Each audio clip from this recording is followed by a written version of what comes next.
I'm Morgan. I'm 24 years old. And 2 weeks ago, on Mother's Day, my own mother walked into the restaurant where I'd worked for 4 years and publicly humiliated me in front of 6 tables of strangers. She looked at me in my server uniform, laughed, and said loud enough for everyone to hear, "Oh, it's you.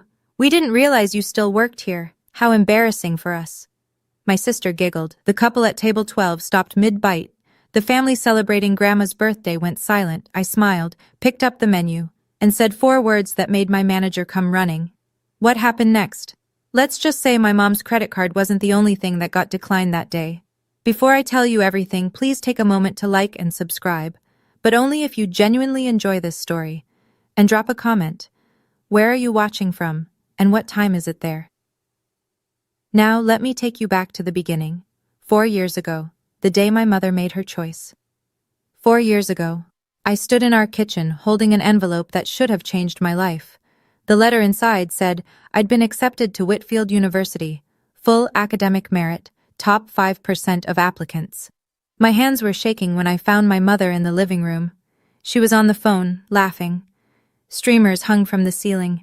A banner read, "Congratulations, Kelsey." My little sister had just gotten into state, not on merit, just regular admission, but you'd think she'd won the Nobel Prize. "Mom," I held up my letter. "I got in, Whitfield." She glanced at me, covered the phone. "That's nice, honey, but you know I can't afford 2 tuitions." I blinked. "What do you mean?" "Kelsey needs support. The apartment near campus, the meal plan, a reliable car." She shrugged like she was discussing the weather. "You're different, Morgan. You're a survivor. You'll figure it out." That night, I watched my mother hand Kelsey the keys to a brand new BMW. A graduation gift. White with a red bow, parked in our driveway like a commercial. I got a bus schedule. See, my parents divorced when I was 14. Dad left. Just left. No goodbye. No forwarding address. Nothing. Mom never recovered. And somehow, she decided that was my fault. "You're just like him," she'd say, refusing to meet my eyes. That same cold look. I never understood what I'd done wrong. I was 14. I just existed. But existing, apparently, was enough. Kelsey had Mom's eyes, Mom's smile, Mom's talent for saying exactly what people wanted to hear.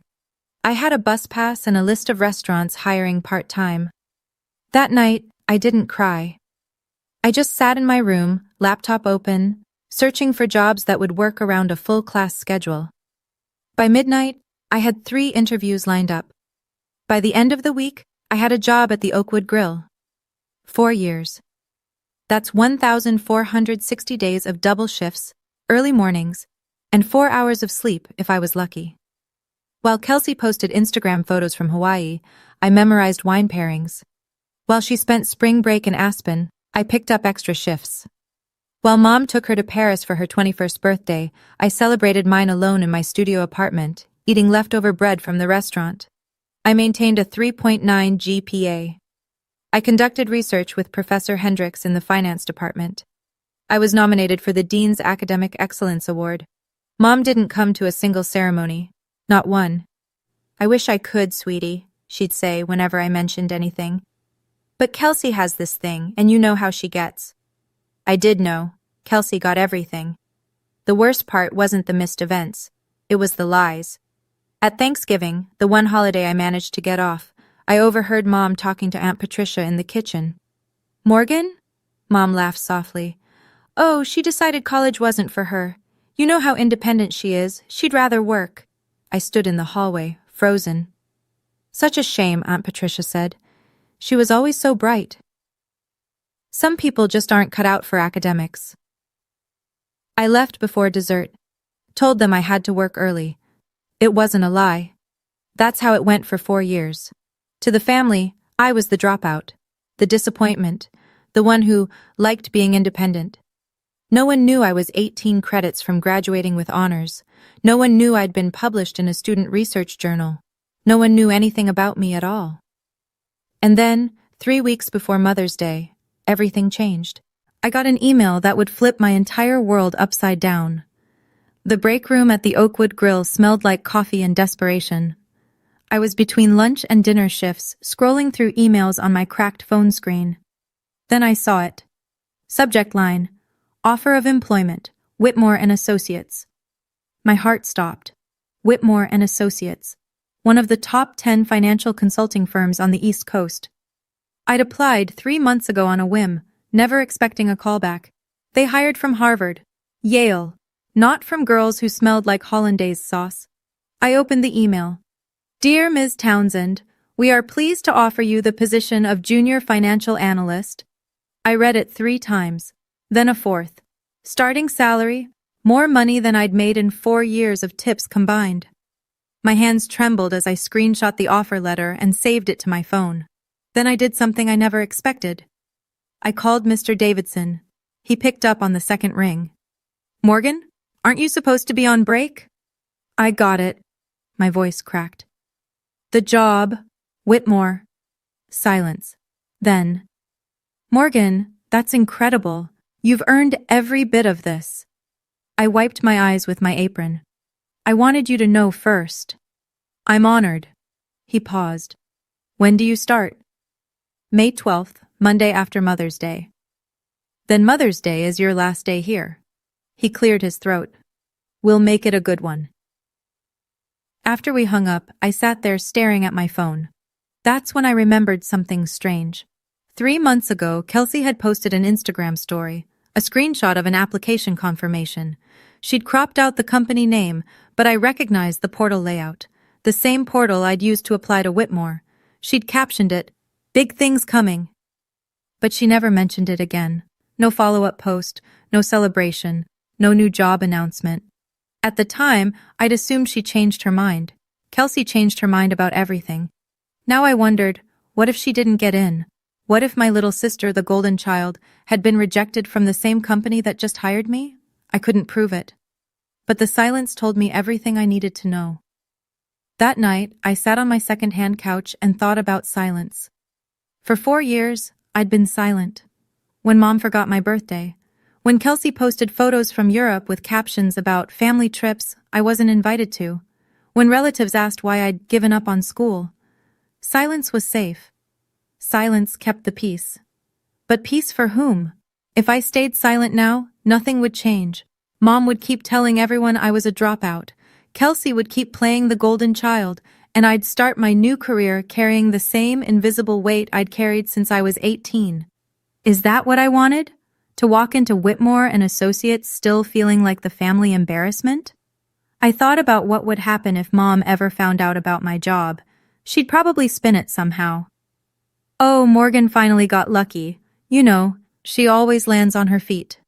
No mention of the 4 years, the grades, the research, the sacrifice, no. If I was going to move forward, I needed to close this chapter properly. Not with anger, not with revenge, with truth. I made a decision. Mother's Day would be my last shift. I'd serve my tables, collect my final tips, and walk out with my head held high.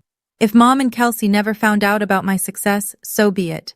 But I wasn't going to hide anymore. I printed the offer letter at the campus library the next day, folded it carefully, slipped it into my work bag, just in case. I didn't know yet that, just in case, would become, thank God I brought this.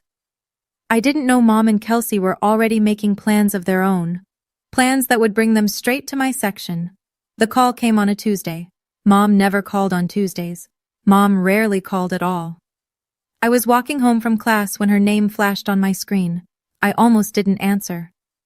Morgan, sweetie. Her voice was syrup sweet, dangerous. I was thinking about Mother's Day. I stopped walking. Okay. Kelsey suggested we all have brunch together, as a family. She emphasized the last word like it was supposed to mean something. I have to work, Mom. I told you 3 weeks ago. A pause. When she spoke again, the sweetness was gone. You always have to work. It's like you're avoiding us. I'm not avoiding anyone. I'm paying my bills. Well, her voice turned sharp. If money is what matters to you most, it's not about money. It's about responsibility. Responsibility? She laughed bitterly. God, you sound just like him. He used that word too, right before he walked out. I froze. She never talked about Dad. Never. Mom. You know, a real daughter would make time for her mother. A real daughter would choose her family. I closed my eyes, counted to 3. A real mother would understand why I can't. Silence stretched between us. Then I heard it. A giggle in the background. Light. Familiar. Kelsey was listening. Mom, is Kelsey there? What? No, I mean, she just walked in. Another giggle, louder now. My stomach tightened. They were enjoying this, the guilt trip, the pressure. It was entertainment for them. I have to go, I said. Morgan. Happy early Mother's Day, Mom. I hung up before she could respond. Standing on that sidewalk, phone clutched in my hand, I knew something had shifted. This wasn't just a call about brunch. They were planning something. I didn't know what yet, but the way Kelsey laughed, like she knew a secret I didn't, told me everything I needed to know. Whatever was coming, I needed to be ready. The text came 40 minutes later. Kelsey. Hey sis, Mom's really hurt. You should apologize. I stared at the screen, didn't respond. 3 dots appeared, disappeared, appeared again. Kelsey. By the way, I heard your restaurant has the best brunch.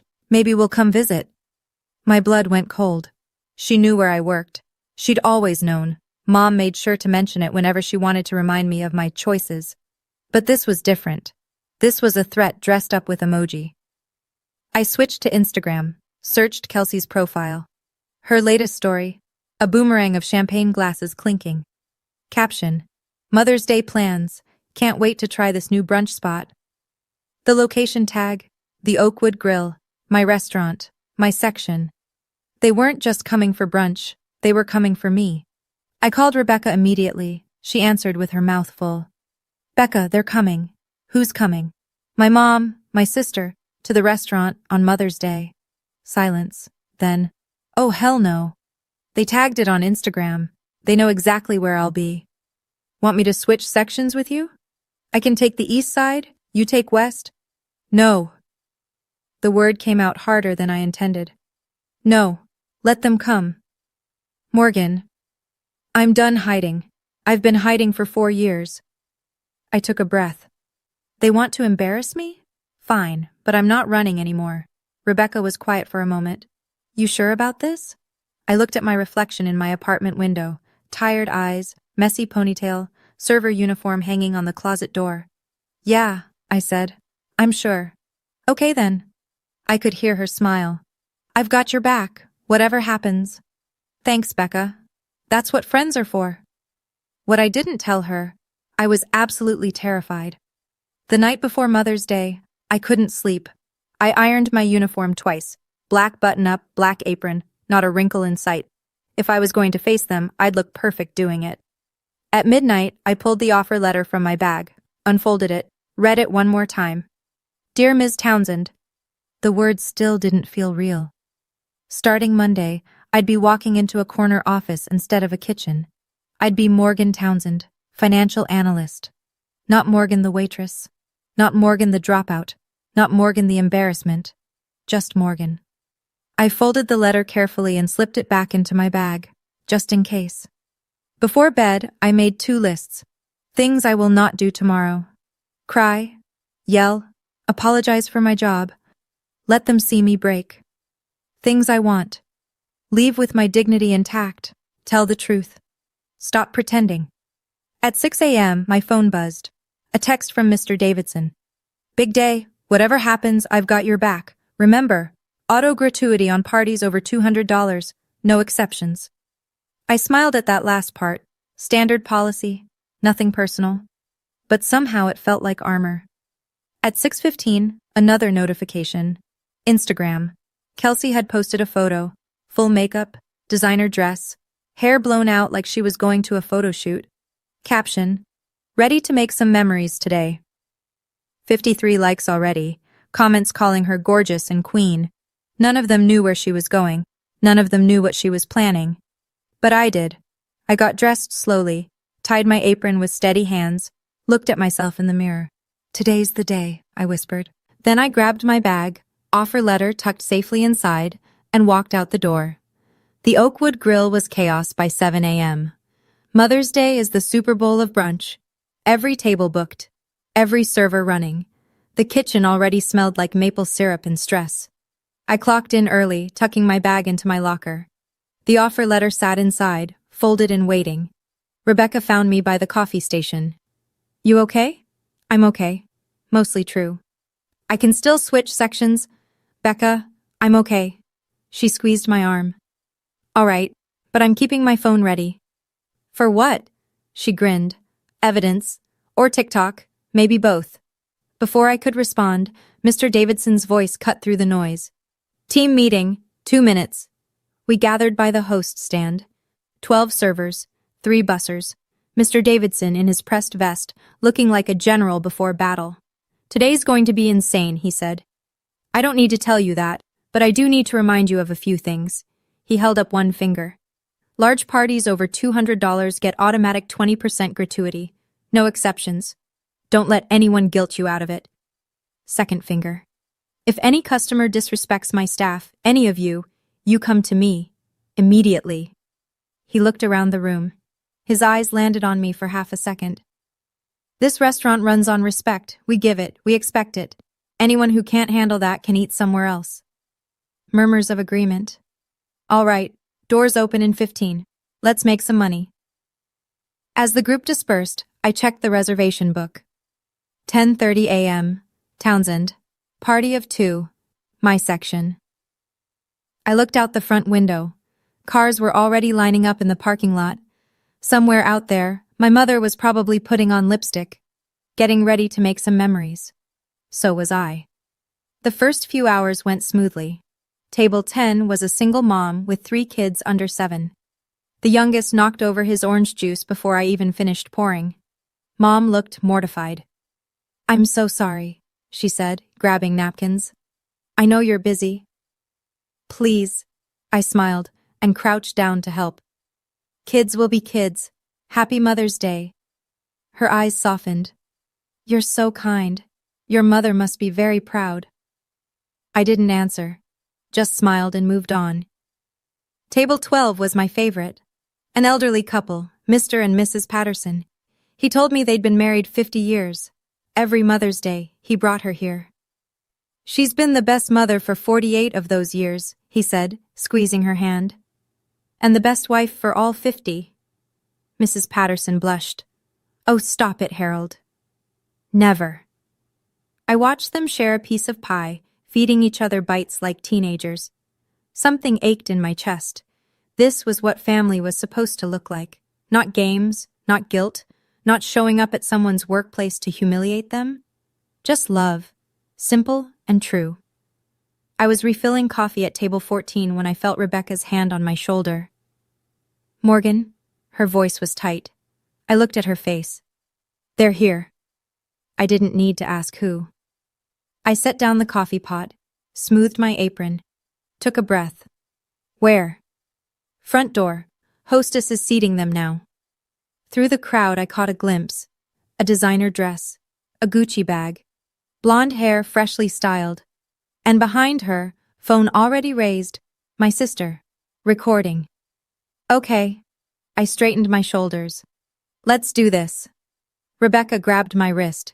"You've got this, Morgan." I know. I didn't. Not really. But I walked toward them anyway. My mother looked expensive. That was always her priority, looking like money, even when the credit cards were maxed. Today she wore a cream-colored wrap dress, pearls at her throat, Gucci bag hanging from her elbow like an accessory in a magazine. Kelsey trailed behind in a pink sundress, phone angled perfectly for her content. I could see the Instagram Live notification blinking on her screen. The hostess led them to table 8, my section. Of course. I grabbed 2 menus from the stack, checked my reflection in the window, apron straight, hair neat, face neutral. Here we go. The walk to their table felt endless. I passed the Patterson couple, past the single mom wiping syrup off her toddler, past tables full of families actually celebrating each other. Then I was there. "Good morning." My voice came out steady, professional. "Welcome to the Oakwood Grill." Mom looked up. Her eyes traveled from my face down to my apron, down to the menus in my hands, down to the sensible black shoes I'd worn for 4 years of 12-hour shifts. When she looked back up, her expression had changed. Not surprise, something colder. Oh. One syllable. But it echoed. The table beside us went quiet. I could feel eyes turning. Kelsey lowered her phone slightly, a smirk playing at her lips. Mom tilted her head, examining me like I was something she'd found on the bottom of her shoe. The restaurant hummed around us. Silverware clinked. A child laughed somewhere in the distance. But at table 8, time had stopped, and my mother was just getting started. I stood there, menus in hand, waiting. The next words out of her mouth would change everything. I just didn't know it yet. "Oh, it's you," Mom's voice carried. She didn't whisper. She never whispered when she wanted an audience. "We didn't realize you still worked here." She paused, looked around at the neighboring tables, made sure everyone was watching, then she smiled. "How embarrassing. For us." 6 tables heard it. I counted later. 23 people witnessed my mother publicly shame me on Mother's Day. Kelsey laughed. Not a giggle, a full laugh, like Mom had told the funniest joke. "Oh my God, Mom!" She raised her phone higher. "Classic." The couple at table 12 stopped eating. Mr. Patterson's fork hung midair. The single mom at table 10 covered her youngest's ears, shooting me a look of pure sympathy. A businessman at table 14 set down his knife, frowning. The restaurant had gone quiet. Not silent, but quieter. The kind of quiet that happens when everyone's pretending not to stare. Kelsey leaned toward her phone screen. "Hey everyone, surprise! We found my sister. She's our waitress. Isn't that hilarious?" Mom nodded approvingly. "You know, darling, I told her years ago, get a real job. But she never listens, just like her father. Stubborn to the bone." She said her father like it was a curse word. "At least we know where our tax money goes," Kelsey said. "Oh, wait. She probably doesn't pay taxes on tips." They laughed together, mother and daughter, united. My face burned. I could feel every eye in my section watching. The menus in my hands felt like lead. I had 2 choices. Walk away and let them win. Or stay and take whatever came next. For 4 years, I'd walked away. 4 years of swallowed pride and silence. 4 years of letting them define me. I looked at my mother. At my sister's smirking face. At the phone recording my humiliation for strangers on the internet. And I made my choice. Time stretched like taffy. I stood there, menus still in hand, while the restaurant held its breath. Mom was watching me with that familiar look. The one that said, "What are you going to do about it?" The one that had controlled me my entire life. Kelsey's phone gleamed in the light. Recording. Always recording. I looked at my mother. Really looked at her. This woman who refused to pay my tuition. Who told everyone I was a dropout. Who came here today specifically to humiliate me. I looked at Kelsey. My little sister who got the BMW, the apartment, the trips to Paris. Who was live streaming my worst moment for likes and comments. I looked around at the strangers watching. The elderly couple holding hands. The single mom shielding her children. The businessman with the disapproving frown. Witnesses. All of them. I looked down at my uniform. The black apron I'd worn 1,000 times. The shoes with worn soles. The hands that had carried 10,000 plates. And in my locker, in my bag, a letter that changed everything. I had 2 options. I could cry. I could run to the kitchen and hide until my shift ended. I could let this be another story my mother told at parties. "Remember when we found Morgan working at that restaurant? So pathetic." Or I could tell the truth. My hands stopped shaking. My heartbeat steadied. This wasn't about revenge. It wasn't about making them suffer. This was about being seen. Finally. Completely. On my own terms. I took a breath. And I smiled. Not the polite server smile I'd perfected over 4 years. A different smile. Calmer. Knowing. The smile of someone holding a winning hand. "Actually," I said, "I have an announcement." Mom's eyes narrowed. I opened my mouth. "Today's my last day." 4 words, clear and steady.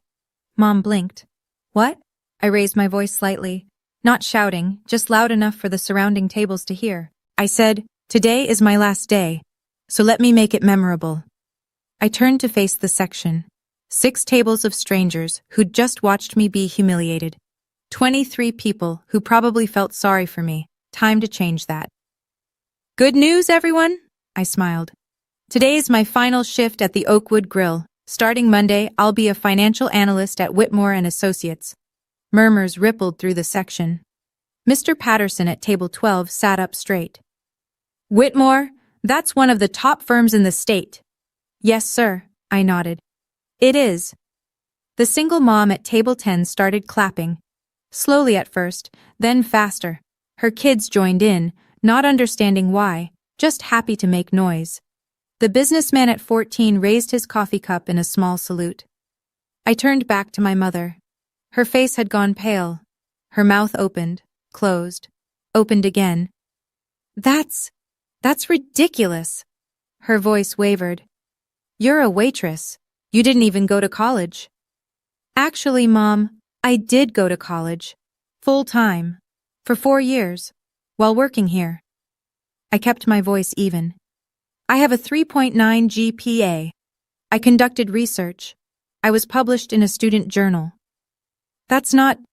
You wouldn't know any of that. I smiled gently. You never asked. Kelsey's phone was still raised, but her hand was shaking now. The smirk had vanished. And Kelsey? I met my sister's eyes. I saw the rejection list. Her face went white. You applied to Whitmore too, didn't you? Silence. They didn't even interview you. The restaurant seemed to hold its breath. Okay, I need to pause here for just a second. If Morgan's story is hitting close to home, if you've ever been the forgotten one in your family, the one who had to fight for everything, drop a comment and let me know. What would you have said in that moment? If you're enjoying this, hit that like button. It really helps more people find these stories. Now back to the restaurant, because things were about to get even wilder. For a moment, nothing moved. Then table 14 started clapping. The businessman stood up, applauding like he was at a Broadway show. Well done, young lady! Well done! It spread like wildfire. Table 10, the single mom, joined in, tears in her eyes. Her kids clapped wildly, still not understanding but loving the energy. The elderly couple at table 12 rose together. Mr. Patterson's voice carried across the room. Whitmore doesn't hire just anyone. That's impressive. Mom's face cycled through colors. Red, white, red again. She's lying.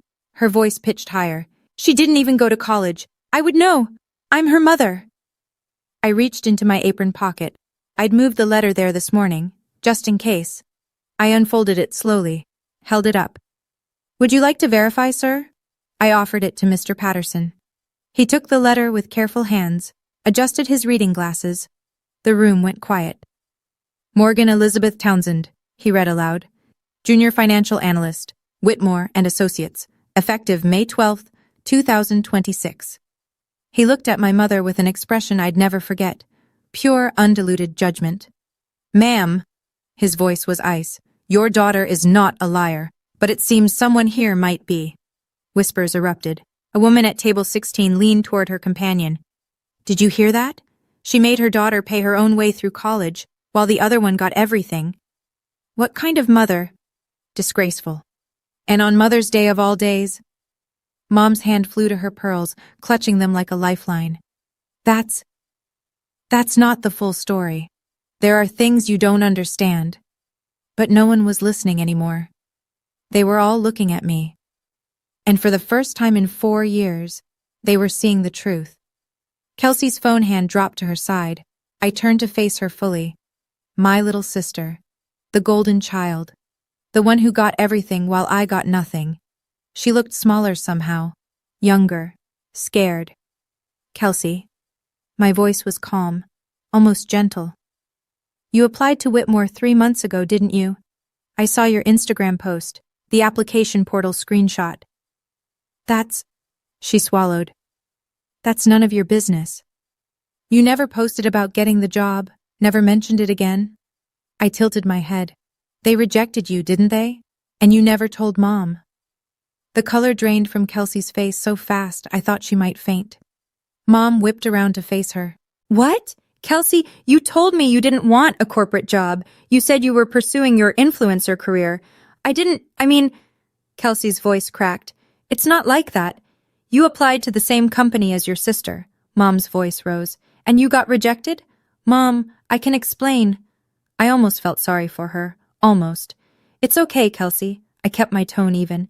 Not everyone gets in, but maybe next time, try building a resume instead of an Instagram following.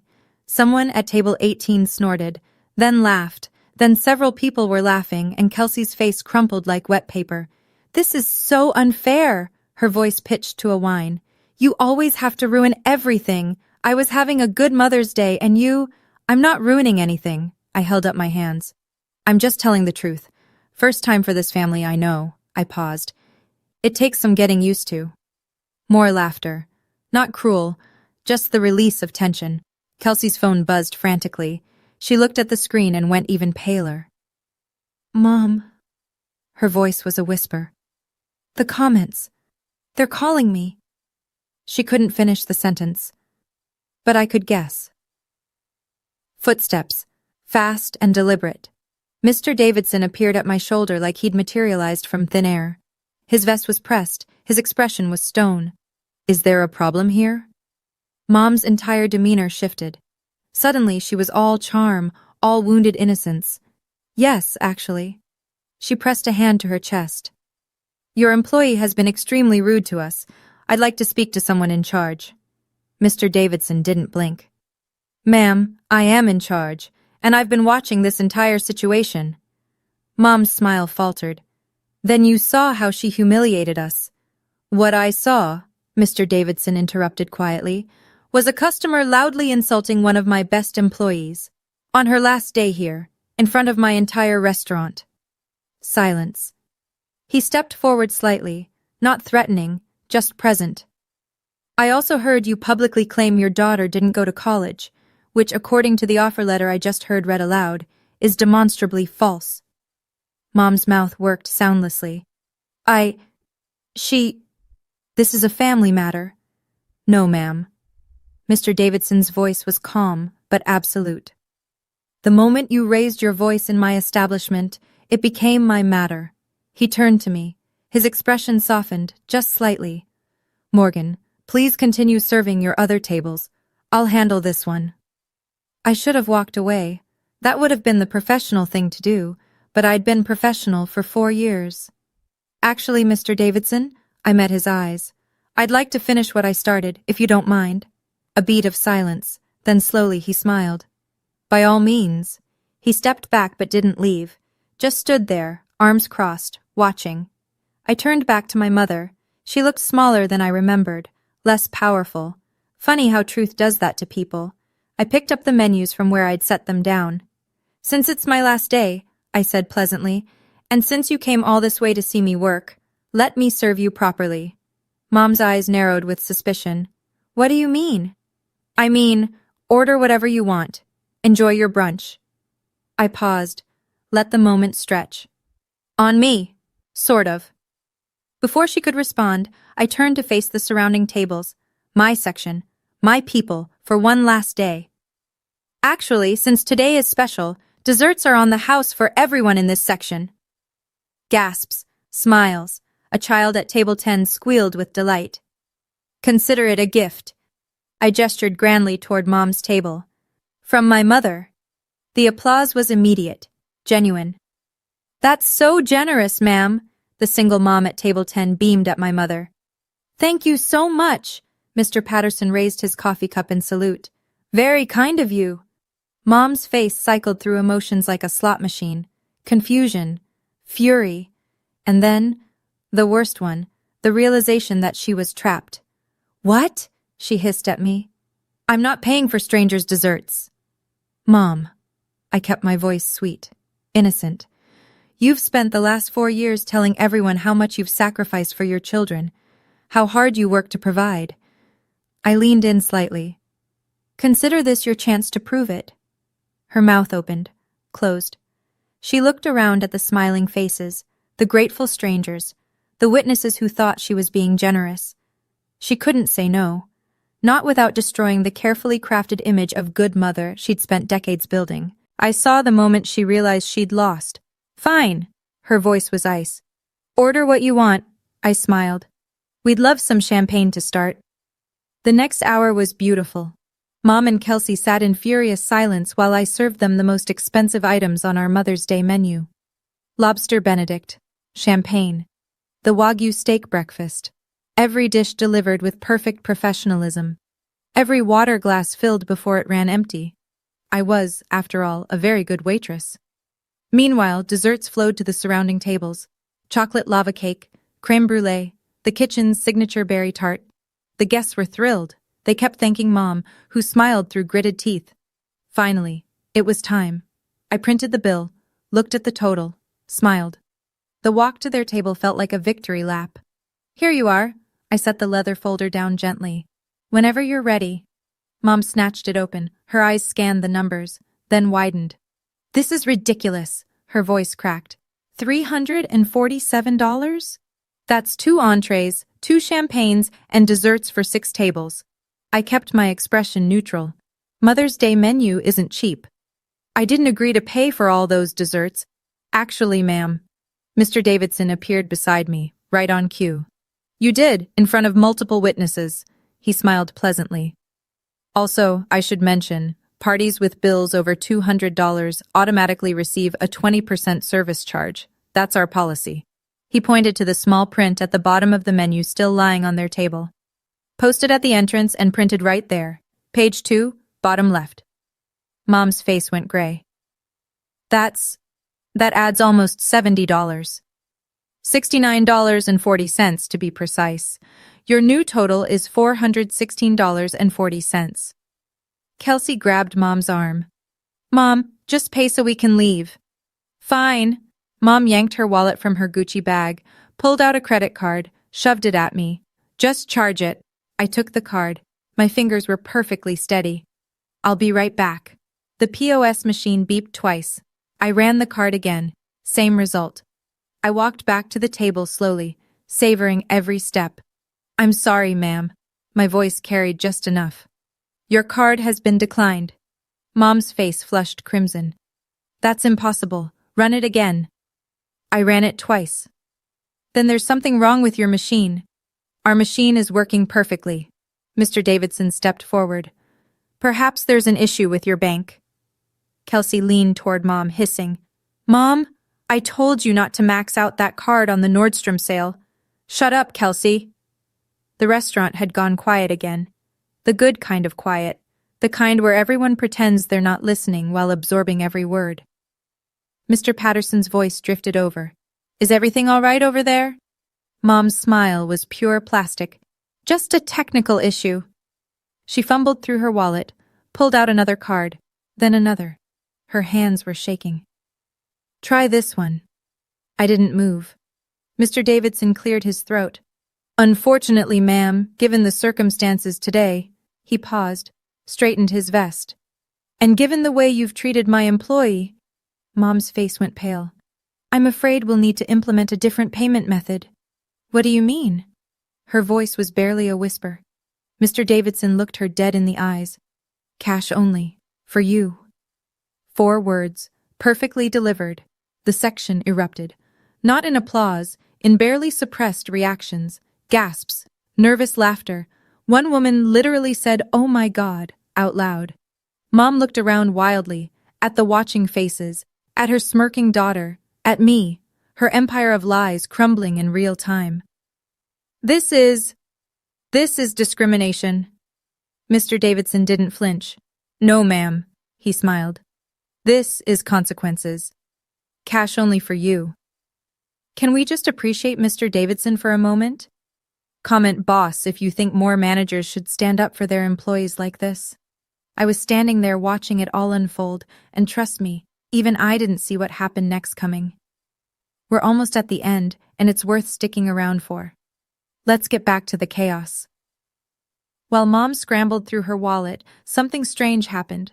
Kelsey's phone started blowing up.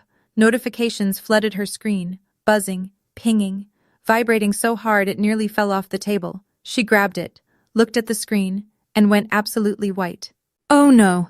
Her voice was barely a whisper. Oh no, no, no, no! Mom looked up from her wallet. What now? Mom! Kelsey's hands were shaking. I was live, the whole time. I thought I turned it off after the first minute, but you thought what? I didn't know. The button was, and then we were talking and Kelsey's voice pitched toward hysteria. Mom, there are 30,000 people watching right now. The table beside us, a middle-aged woman who'd been quietly eating her eggs, suddenly looked at her own phone. Oh my God! She held it up to her husband. Linda just sent me this. It's happening right here. Another phone emerged, then another. Within seconds, half my section was checking social media. Rebecca appeared at my elbow, grinning wider than I'd ever seen. Girl, you're trending. What? She showed me her screen. The video had been clipped and reposted already. 30,000 views and climbing. The captions were brutal. Rich mom humiliates waitress daughter, finds out she's more successful than golden child. Karen gets destroyed at brunch. The audacity of showing up to embarrass her and then her card declines. Comments flooded in. Queen behavior. That manager deserves a raise. Kelsey's face when she found out about Whitmore, I can't. Kelsey stared at her phone in horror. My followers. They're calling me a bully. They're unfollowing me. Mom's wallet hung forgotten in her hands. The whole restaurant was watching them now, and there was nowhere left to hide. Mom did something I'd never seen before. She stepped away from the table, phone pressed to her ear. But in a quiet restaurant, desperate whispers carry. Patricia? It's Diane. I need a favor. Can you transfer some money to my account? Just temporarily. Aunt Patricia, Mom's sister, her closest confidant. The woman who'd spent years hearing Mom's version of every story. I watched Mom's face crumble in real time. What do you mean you saw the video? Her voice pitched higher. Several people nearby exchanged glances. Patricia, that's not what happened. She's twisting everything. You know how Morgan is. Whatever Aunt Patricia said made Mom flinch like she'd been slapped. Patricia? Patricia! She lowered the phone. The call had ended. Even her own sister had hung up on her. For a moment she just stood there, shoulders hunched, clutching her Gucci bag like a security blanket. Then she turned to me. And I finally saw it. The thing I'd never understood. She wasn't looking at me. She was looking at my father. At his eyes in my face, at his stubbornness in my spine, at the ghost of the man who'd abandoned her, staring back at her every single day for 10 years. She'd never hated me. She'd hated him, and I was the closest thing she could punish. It didn't make it right. It didn't make it okay. But standing there, watching her empire of lies crumble, I finally understood. Morgan, her voice cracked. Please, I'm your mother. I looked at her. Really looked. This broken woman who'd spent a decade punishing her own child for someone else's sins. You've been telling everyone I'm an embarrassment. My voice was steady. You told them I didn't go to college. You came here, on Mother's Day, to mock me in front of strangers. I took a breath. And now you want me to help you? Silence stretched between us. I reached into my apron, pulled out my tip envelope. 4 years of savings I'd kept meaning to deposit. I'll pay your bill. Mom's eyes widened with hope. But this is the last thing I ever do for you. Her face crumbled. This isn't forgiveness, Mom. This is goodbye. They left without saying goodbye. Mom walked out with her head down, Gucci bag clutched to her chest like armor. Kelsey trailed behind, phone dark, mascara smeared. They didn't look back. The restaurant exhaled. Mr. Patterson stood and shook my hand. Young lady, you handled that with more grace than anyone I've ever seen. Your future employer is lucky to have you. The single mom at table 10 hugged me, actually hugged me. My daughter is watching, she whispered. You just taught her something important. The tips that day were the highest I'd ever received. Not charity, respect. Over the next 48 hours, the video exploded. 2 million views, countless shares, featured on 3 different justice-served Instagram pages. Kelsey lost 40% of her followers in 1 week. She had to turn off comments, then go private, then disappear entirely from social media. Her influencer career was finished. The family group chat, the one I'd been silently watching for years, erupted. Aunt Patricia, Mom's own sister, texted me directly. I saw everything. I had no idea, Morgan. I'm so sorry for believing her all these years. Even Uncle Richard, Dad's brother, who'd disappeared along with him, reached out. Saw the video. Your father would be proud of who you've become. I'm sorry I wasn't there. Cousins I hadn't heard from in years sent messages. Family members who'd believed Mom's lies for a decade suddenly wanted to reconnect. The narrative had shifted. I wasn't the dropout anymore. I was the one who'd succeeded despite everything. Mom never called, never texted, never apologized. I didn't wait for it. The following Monday, I walked into Whitmore and Associates wearing a new blazer I'd bought with my last tips. My desk had a nameplate, Morgan Townsend, financial analyst. I sat down, looked out the window at the city below. My phone buzzed. A text from Mr. Davidson. Proud of you, kid. You made us all proud. I smiled.